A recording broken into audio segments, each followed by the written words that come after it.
Hello wrestling fans, the Wrestling Wizard here and welcome to another video. And of course in this video we're going to take a look at the good, the bad and the wizardry from this week's episode of Raw. And let's kick things off with the good, and I've got to start off with the Judgment Day. Dom, Rhea, Damian Priest and Finn Balor are absolutely killing it, especially Finn Balor. I think Finn Balor's doing some of the best work he's done in his entire career. His character is spot on. And throw, of course, this week into the mix, JD McDonagh. Judgment Day, the other members of Judgment Day with the exception of Finn Balor, don't know what to make of JD. They don't really trust him.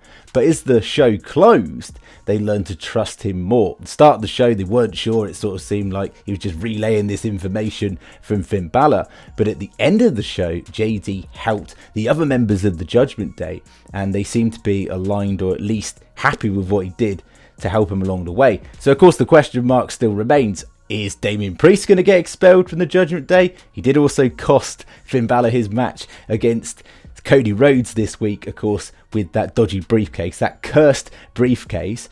Are JD and Finn Balor going to separate and go off in their own separate group? What is going to go on? I think this storyline is definitely going to develop and pan out through the next few months. There's so many layers to this, and it genuinely is really interesting. I love it when Rhea Ripley just shouts out from ringside like her motivational pep talks are just brilliant.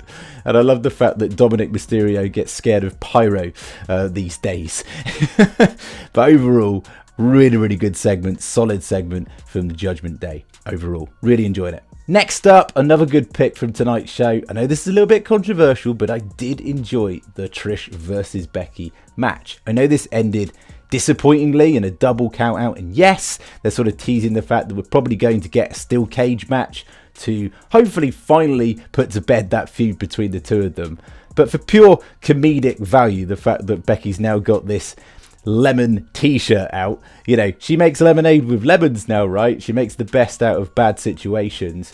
Take it with a pinch of salt. I think this just entertained. It wasn't there to be taken seriously. I think there's a lot of comedic elements coming out of this as well, and let's give kudos to the work in her like mid-40s that Trish is delivering in WWE. She's killing it. I wasn't too disappointed because I know this is going to finally get resolved, and after all, it is also equally serving the purpose, especially the work that Trish is doing alongside Zoe Stark, of elevating Zoe Stark. I mean, what would they be doing with her otherwise? So overall, I'm happy with it. Now I'm briefly going to skim past this next moment, which was definitely brief but very good, the Nakamura-Seth Rollins interaction. Mainly because Nakamura whispered something in Seth Rollins' ear that upset him. And it got me really intrigued. What did Nakamura say to Seth Rollins? Because normally Seth Rollins is brash and arrogant and cocky and sort of carries himself as the life of the party sort of thing. But that really unsettled him. And I'm genuinely just intrigued as to what he said.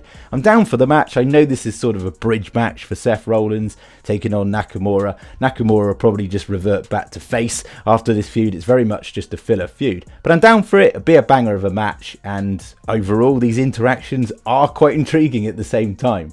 And of course that brings me on to my final good moment, a guilty pleasure here. I love the Chelsea Green segment alongside Adam Pearce. Adam Pearce threatening to take away the tag team titles from Chelsea, and then Chelsea sort of threatens him with a lawsuit. And then you get Kaden Carter and Katana Chance basically issue a challenge to Chelsea if she can find a partner. And then just out of pure bullying, really, bullying her way to taking one of the titles, we get out of nowhere Piper Niven. And do you know what? I think this has got potential. You've got the sort of Karen character that is Chelsea Green, and this sort of bully that it seems like it's going to be in Piper Niven. At least they're using Piper Niven, and maybe, just maybe, it's a blessing in disguise Sonya Deville being on the sidelines for Piper Niven. We'll have to wait and see, but I got a feeling that this duo is going to work. I don't know why, I just got a good feeling about it. So there is my good points. Of course, that brings me on to my bad points from tonight's show. And I've got to start off with this random partnership of Drew McIntyre and Matt Riddle. I smell a Drew McIntyre or potentially even a Matt Riddle turn. Someone's going to turn surely, and if we need Drew McIntyre to turn on Matt Riddle to elevate and heat up the Drew McIntyre character, I'm all down for it. What a fall from grace from last year's Clash at the Castle when of course Drew McIntyre nearly dethroned Roman Reigns in the UK, and now he's in this random tag team with Matt Riddle. They beat the Viking Raiders, which again is a problem because Viking Raiders just keep getting booked to lose. They've been losing a lot, and I think they're genuinely a credible tag team, and they just keep on losing to makeshift tag teams just out of nowhere. I don't really get it.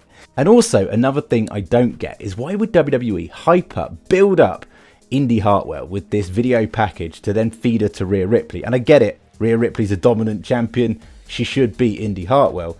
But in 3 minutes, is that really the way to introduce Indy Hartwell to the audience that might not know about her, might not know about her NXT work? It just basically says we're not taking you seriously. And then aligned with that, you've got Candice LeRae seemingly going to be the next one in line to get destroyed by Rhea Ripley. Maybe at a PLE, maybe it doesn't even get there. It doesn't really bode well for the women's division. I just feel very much they're waiting in the wings for Raquel and Rhea. That will be a credible match. Anyone in between is just a bridge for Rhea Ripley, really. And of course, that brings me on to my final point, my wizardry moment from the show. And I'm just going to say the battle between two factions in Imperium and Alpha Academy. We got two matches. Of course, we got Chad Gable versus Giovanni Vinci.